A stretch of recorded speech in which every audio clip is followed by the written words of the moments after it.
So good morning friends. So இன்றைக்கு வந்து நாங்கள் ஸ்போக்கன் கிளாஸில் வந்து நாங்கள் முதலாவது டேயில் வந்து நாங்கள் தொடங்க போகிறோம். ஸோ இன்றைக்கு வந்து பேசிக் திங்ஸ்லேருந்து ஸ்டார்ட் பண்ணி இடையில் வந்து அதாவது சென்டென்ஸ் எப்படி ஃபார்ம் ஆகும், அதாவது என்னென்ன பிரதானமான சென்டென்ஸ் இருக்குன்றதெல்லாம் பார்ப்போம்.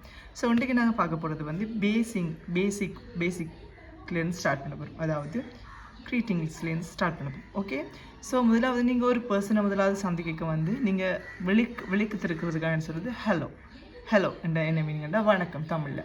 So hello, how are you என்றதை கேட்கலாம். அடுத்து வந்து நாங்கள் அதுவே காலமேண்டா குட் மார்னிங் சார், ஒரு குட் மார்னிங் டீச்சர், ஓ குட் மார்னிங் பேர் சொல்லி போட்டு குட் மார்னிங் அப்படி சொல்கிறது காலை வணக்கம். ஸோ அதுவே ஒரு வந்து அதாவது மதியம் நேரம்ண்டா, அதாவது பிற்பகலண்டா so good afternoon everyone, ஒரு else good afternoon sir. Likewise நாங்கள் அதை மேற்கொள்ளலாம். அடுத்து வந்து குட் ஈவினிங்ண்டா அதாவது 3 PM பிறகு சொல்கிறது, அதாவது குட் ஈவினிங் மேம், அதாவது good evening sir, good evening ஒரு பேர் சொல்லி அப்படி சொல்லலாம். அடுத்து வந்து குட் நைட்னு சொல்கிறது வந்து அதாவது இரவு நேரங்களை நாங்கள் பாவிக்கிறோம், அதாவது படுக்கைக்கு போகும் முன்னுக்கு அல்லது வந்து அப்படியான டைம்களை வந்து நாங்கள் பாவிக்கலாம். ஸோ அடுத்து நான் பார்க்க போகிறது செல்ஃப் இன்ட்ரடக்ஷன் என்னென்னா உங்களுக்கு நார்மலாக வந்து ஏதாவது யூனிவர்சிட்டிக்கு நீங்கள் போகிறண்டாலோ அல்லது வந்து ஏதாவது ஒரு செக்மெண்ட்டில் வந்து இந்த இன்ட்ரடக்ஷன்ன்ற சொல்ல வச்சுருக்கீங்க, ஏன்னா உங்களை பற்றி நீங்களே சொல்கிறது.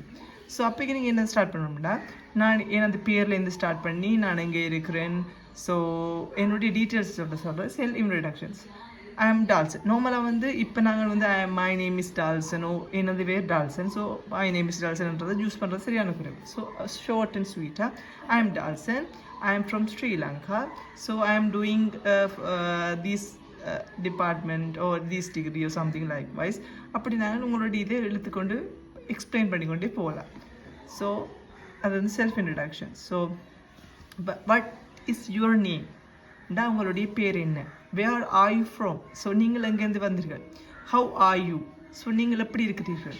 ஸோ இதெல்லாம் வந்து நார்மலாக வந்து பேசிக் question and answers. Okay, so நாங்கள் இனி வர சீரீஸில் வந்து ஒவ்வொரு சில அடிஷ்னல் vocabularies அண்ட் ஒவ்வொரு நாளும் ஒரு அடிஷ்னல் vocabularies பார்க்க போகிறோம். அண்ட் அதே நேரம் வந்து இந்த ஃபார்ம் எப்படி வந்து சென்டென்ஸ் வந்து ஃபார்ம் ஆகுது, அதாவது 12 சென்டென்ஸ், அடுத்து passive voice, direct indirect speech, so அதெல்லாம் சேர்ந்து வரைக்கும் உங்களுக்கு ஒரு ஃபார்மில் எப்படி வந்து ஒரு சென்டென்ஸ் உருவாகுதுன்றது தெரியும். ஸோ நீங்கள் ப்ராக்டிஸ் பண்ண, அதாவது எப்போவுமே ரீடிங், ரைட்டிங், ஸ்பீக்கிங் தான் ஒரு லாங்குவேஜ் வந்து இம்ப்ரூவ் பண்ணிக்கொண்டு போகிறது. ஸோ உங்களுக்கு ஒரு எல்லா விதமான எக்ஸசைஸ் வந்து இந்த சீரீஸ் மூலமாக கொண்டு போகிறதுக்கு ரெடியாக இருக்கேன் நான்.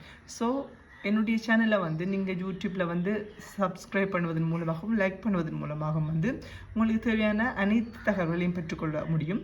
அதே நேரம் உங்களுக்கு தேவையான விஷயங்களை வந்து நீங்கள் கமெண்ட் செக்ஷனில் நீங்கள் எனக்கு சொன்னீங்கன்னா நான் அதுக்கேற்ற மாதிரி செய்யக்கூடிய மாதிரியும் இருக்குது. ஸோ நன்றி.